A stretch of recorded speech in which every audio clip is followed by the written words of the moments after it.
Kani gadega Parti CTV. Kasengsan Partai United Democratic Party UDP kebadan tang prangut ki MLA ke yang darbar thawaan ke pemerintah kelap persang tinggi kat bala ban yok khwai ki brio ki ba khampau khmat na kabenta ban ailat ki ban airang ke election arja kat pra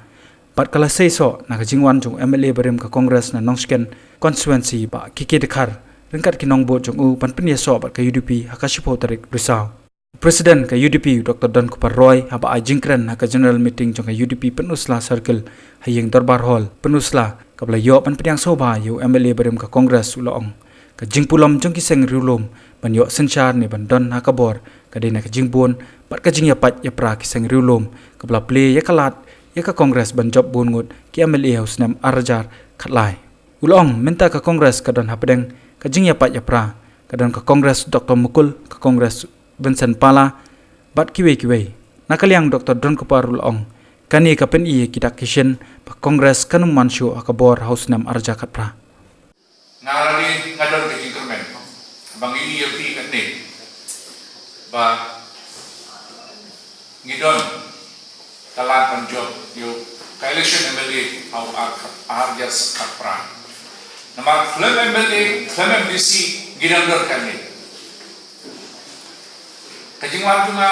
kamnong baso banlum yakin nong tersen ke parti hadim bareng election andai hangni api pinang kanni kami kapani ba kibabun kinong tersen jong kasen gidang yaine pa parti hoy kila bandon katu kanni kiblali shawai pa andai pada pia Kristo nila wat biang bring biang ya perlu kiblaket nangi ban melalui hakwe parti kidon sipun ki perlu tiba ngiriak hidup wala kimdon sipun ni andre kidang kuahi